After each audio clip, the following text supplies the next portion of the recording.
Okay, folks, I want to be real quick about this.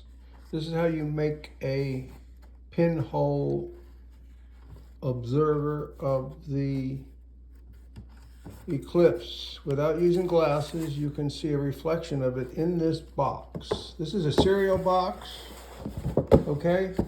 All you do is cut off a section, as I've done here, tape the rest of it. This section right here, you want underneath the tape is a little area. I put aluminum foil and then I taped over that with tape, and I poked a little hole with a toothpick, a nice round little hole in this box. So this is what you have, okay?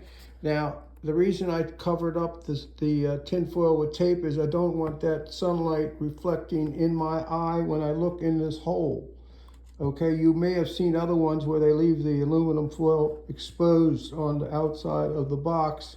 And as you observe and look in this hole, you could accidentally look at a reflection of the eclipse, which may not be good for your eye.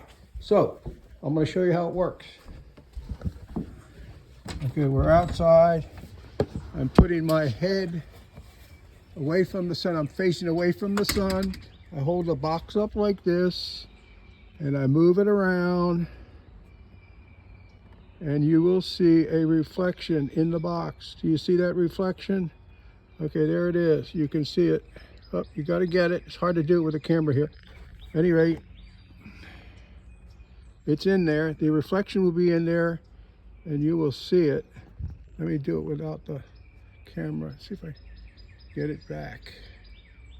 There it is, there it is, there it is, there it is. You see it?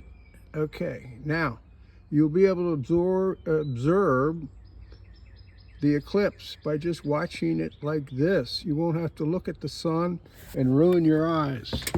And don't trust some of these glasses they're selling out there. You don't know for sure if they're good or not. So anyway, if you like this, like me on YouTube. See ya.